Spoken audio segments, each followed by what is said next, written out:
ইটালির এক কার্ডিনাল আরো কয়েকজনের সঙ্গে মিলে গাজায় নিহত শিশুদের নামের একটা তালিকা পড়লেন। এটা পড়তেই লাগলো 7 ঘন্টার ওপর।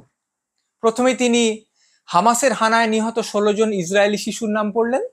তারপর ইসরায়েলের হানায় নিহত গাজায় 12,211 জন শিশুর নাম পড়লেন, তাও এই হিসেব 25শে জুলাই অবধি। তারপর হয়তো আরো শিশু মারা গেছে। এটা পড়তে তিনি যে জায়গাটা বেছে নিলেন সেটা একটা গির্জার ধ্বংসস্তূপ, যে গির্জাটাকে 1944 সালে নাৎসিরা পুড়িয়ে দিয়েছিল এবং তাতে মারা গিয়েছিলেন 770 জন সাধারণ মানুষ, যার মধ্যে 216 জন ছিল শিশু।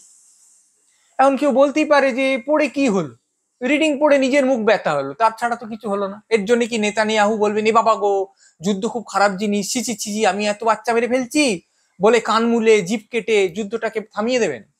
তিনি কি যে বোমটা ফেলা হচ্ছে সেই বোমটা প্রত্যাহার করে নেবেন? এতে লাভ কি? এতে যুদ্ধ এক কণাও থামবে? হয়তো থামবে না।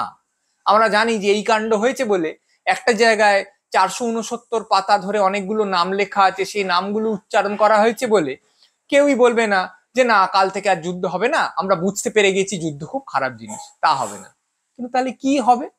যা হতে পারে তা হলো হয়তো ইটালির কেউ বা এই খবরটা শুনে অন্য দেশের অন্য একটা অঞ্চলের কেউ ভাবতে পারে যে সত্যি তো এই এতগুলো বাচ্চা বড় হতে পারলো না, বাঁচতে পারলো না, এই পৃথিবীর রূপ রসগন্ধ অনুভব করতে পারলো না, শুধু কয়েকটা লোক মিলে ঠিক করেছে আমরা যুদ্ধ করব সেই জন্য। তাহলে তো যুদ্ধ খুব খারাপ জিনিস। তাহলে আমি অন্তত কোনোদিন কিছু করব না যা একটা যুদ্ধের মতন বা একটা হিংসার মতন কোনো জিনিসের জন্ম দিতে পারে। সে একটা ওয়েব সিরিজ দেখেছিলাম, সেখানে একটা মেয়ে স্কুলে ক্লাসে আরেকটা মেয়ে দ্বারা সারাক্ষণ অত্যাচারিত হয়। সেই মেয়েটা দল পাকিয়ে এই মেয়েটার পেছনে লাগে, টিটকিরি মারে, কখনো ডাস্টবিনের সমস্ত জিনিসপত্র এর মাথায় ঢেলে দেয়। এই মেয়েটা একটা পরচুলা পড়তো, সেই পরচুলাটা কেড়ে নেয়।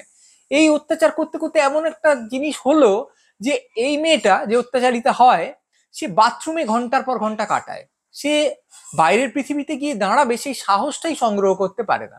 এবং সে যখন বড় হলো সে গোটা পৃথিবীটাকে একটা বৃহৎ অত্যাচারী হিসেবে দেখতে শুরু করলো। তার কোনো আত্মবিশ্বাস তৈরি হলো না, সে কারোর সঙ্গে মিশতে পারলো না।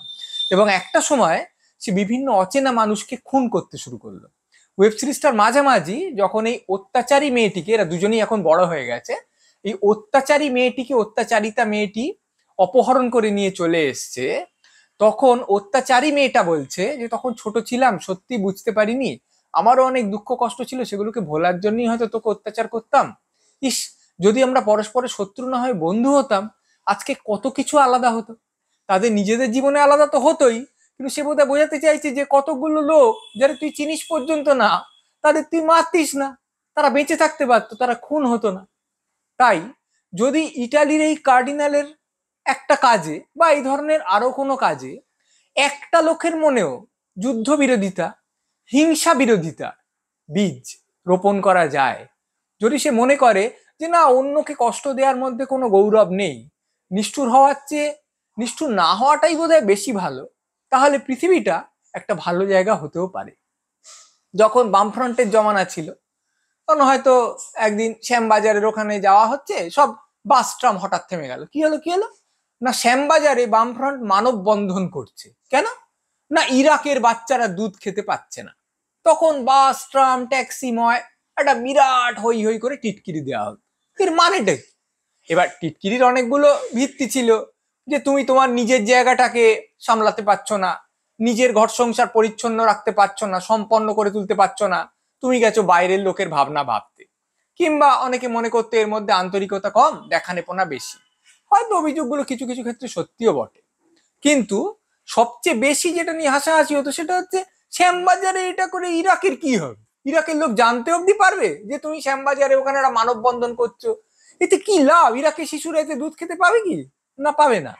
কিন্তু লাভটা হয়তো এই যে ওই শ্যামবাজারে অসংখ্য যানবাহনের মধ্যে আটকে পড়া মানুষ বা হাঁটতে হাঁটতে থেমে যাওয়া মানুষ বা হাঁ করে এখানে কি হচ্ছে দাদা বলে মানববন্ধনটা দেখতে যাওয়া মানুষের মধ্যে একজন দুজনের মধ্যে এই ভাবনাটা চারিয়ে যাবে যে তাহলে শুধু আপনি আর কোপনি নিয়ে থাকলে হয় না, শুধু নিজের পাড়া নিজের বাড়ি নিজের রাজ্যটার কথা ভাববো না, সারা পৃথিবীটার কথা আমাকে ভাবতে হবে। যদি সুদূর ইরাকে কতগুলো লোক খুব কষ্টে থাকে তাহলে তাদের জন্য আমাকে কষ্ট পেতে হবে, দরদ অনুভব করতে হবে এবং তাদেরও যাতে ভালো হয় সে কথা ভাবতে হবে। যদি কোনোভাবে সাহায্য করা যায় সেই সাহায্য করতে হবে। অর্থাৎ মানুষ শুধুমাত্র এই চারপাশে যেটুকু তার চর্মচক্ষে দেখতে পাচ্ছে এইটুকুই তার পরিধি নয়, তার পরিধি অনেক বড়, অনেকটা বেশি তাকে ভাবতে হবে, অনেকটা বেশি সহমর্মিতা তাকে শিখতে হবে। তাই যদি এই পুজোর সিজনে যখন আমরা বাজার টাজার করতে যাচ্ছি, এমনিতেই খুব জ্যাম হচ্ছে, প্যান্ডেল ট্যান্ডেল দিয়ে রাস্তা আটকে রাখা হয়েছে, তখন কেউ গাজায় শান্তি ফিরে আসুক বলে একটা মিছিল বার করে, তাহলে আমরা খুব বিরক্ত যেন না হই। যদি একটা পুজোয় থিম দেখতে গিয়ে দেখি যুদ্ধ বিধ্বস্ত অঞ্চলের থিম করা হয়েছে, তখন বাবা এদের আবার বেশি বেশি আদিক্ষেতা, এসব আর্টের ঠাকুর না করে একটা ভালো ঠাকুর করলেই পারতো বলে ব্যঙ্গ না করি।